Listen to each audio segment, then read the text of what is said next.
Assalamualaikum warahmatullahi wabarakatuh. Masih bersama saya Sultan Adi Saputro dalam pembelajaran fisika. Fisika itu mudah untuk dimengerti. Mari kita belajar fisika bersama-sama. Jangan mempersulit hal yang mudah. Silakan kalian catat di buku kalian. Jangan lupa like dan subscribe-nya sebelum kalian tonton videonya. Mari kita ikuti pembelajarannya bersama-sama. Pada pertemuan kita kali ini, kita akan membahas materi tentang gelombang. Nah, sering kalian mendengar kata gelombang. Nah, gelombang itu menurut arah geraknya dibagi menjadi dua, yaitu gelombang transversal dan gelombang longitudinal. Di SD, di IPA kalian sudah pernah membahas, di SMP juga sudah pernah dibahas gelombang transversal dan gelombang longitudinal. Itu menurut arah geraknya. Terus kalau menurut medium perambatannya juga dibagi menjadi dua. Ada namanya gelombang mekanik, ada namanya gelombang elektromagnetik. Itu menurut medium perambatannya. Nah, menurut amplitudonya dibagi menjadi dua. Ada gelombang berjalan, ada gelombang stasioner. Nah, ada lagi namanya karakteristik gelombang yang akan kita hitung nanti periodenya berapa, frekuensi, amplitudo, panjang gelombang, fase, terus cepat, lambat gelombang. Nah, itu yang akan kita hitung. Terus ketika gelombang itu juga mengalami gejala yang namanya dispersi, pemantulan, pembiasan, interferensi, difraksi, dan polarisasi. Nah, kita akan bahas satu persatu semuanya. Nah, untuk yang pertama nanti di slide berikutnya. Kali ini kita bahas satu persatu materi kita tadi tentang gelombang. Nah, gelombang apa sih gelombang itu? Nah, gelombang itu adalah getaran yang merambat. Itu namanya gelombang.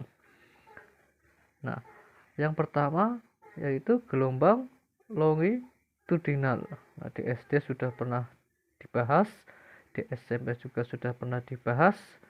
Nah, gelombang longitudinal. Nah, gelombang longitudinal ini seperti yang kalian lihat pada gambarnya. Jadi berbentuk silingki gitu ya. Nah, kayak pegas. Nah, itu contoh dari gelombang longitudinal.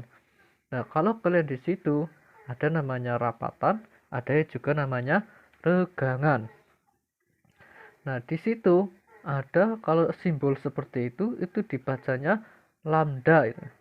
Nah, atau panjang gelombang. Nah, lambda itu sama dengan panjang gelombang. Nah, kalau dari rapatan saja itu nilainya setengah lambda. Tapi kalau terdiri dari rapatan dan regangan itu namanya satu lambda. Ulangi lagi, kalau dari rapatan saja itu nilainya setengah lambda. Kalau dari rapatan keregangan itu nilainya satu lambda. Hanya ditulis lambda saja gitu. Nah, berarti satu lambda itu terdiri dari rapatan dan juga regangan. Nah, kalau dilanjutkan sampai terakhir itu berarti ada dua lambda atau dua panjang gelombang.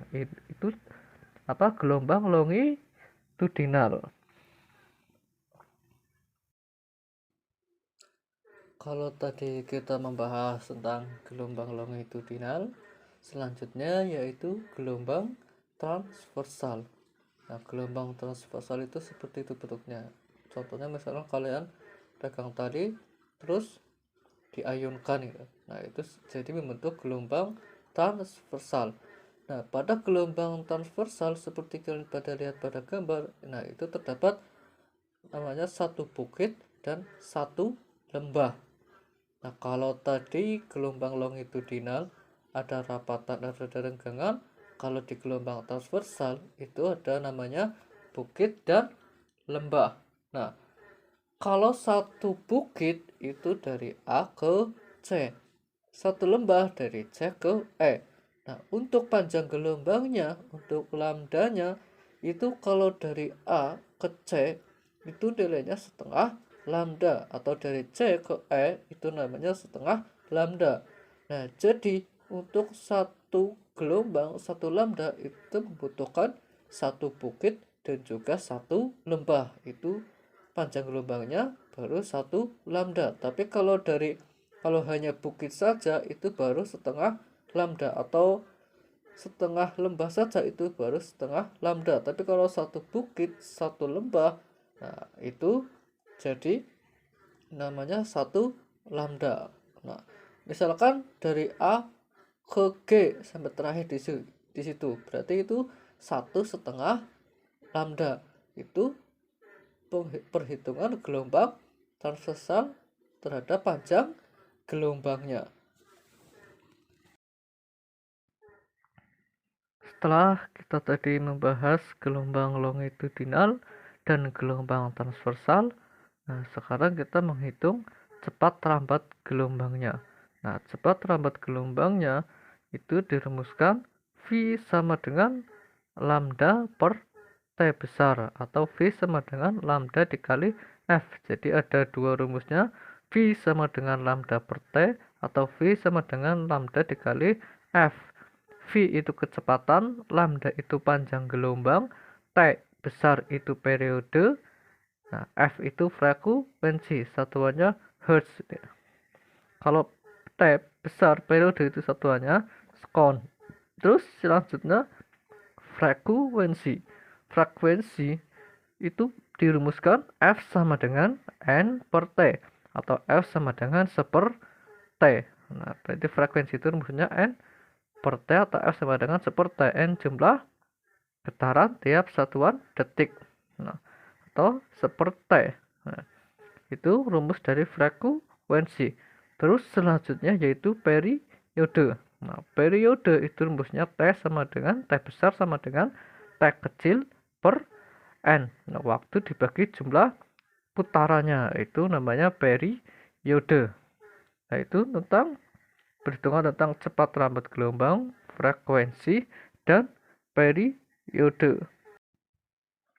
Setelah kita tadi membahas ada gelombang longitudinal, ada gelombang transversal, ada cepat lambat gelombang, ada frekuensi, ada periode. Nah, sekarang kita contoh soal. Pada permukaan sebuah danau terdapat dua gabus yang terpisah satu sama lain sejauh 60 cm. Keduanya naik turun bersama permukaan air dengan frekuensi 2 getaran per sekon.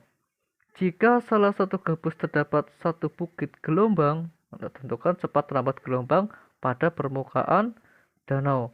Nah, jadi di gambarnya ceritanya ada gabus terombang-ambing di danau. Nah, terpisah sejauh 60 cm. Nah, pertanyaannya cepat lambat gelombang pada permukaan danau. Nah, diketahui tadi frekuensinya 2 Hz. Nah, maka ditanyakannya adalah V. Nah, maka dari jarak AB, nah kalau dilihat dari gambarnya, nah, dari A ke B itu berarti kan 3/2 lambda. Sehingga 3/2 lambda sama dengan 60 cm. Nah, tadi kan jaraknya 60 cm.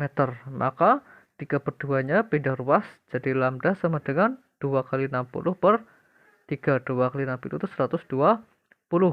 Dibagi 3 hasilnya 40 cm. Berarti panjang gelombangnya 40 cm.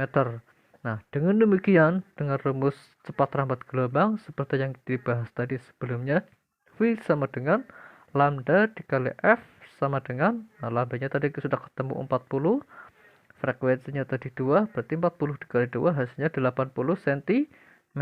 Nah, jadi cepat lambat gelombang adalah 80 cm.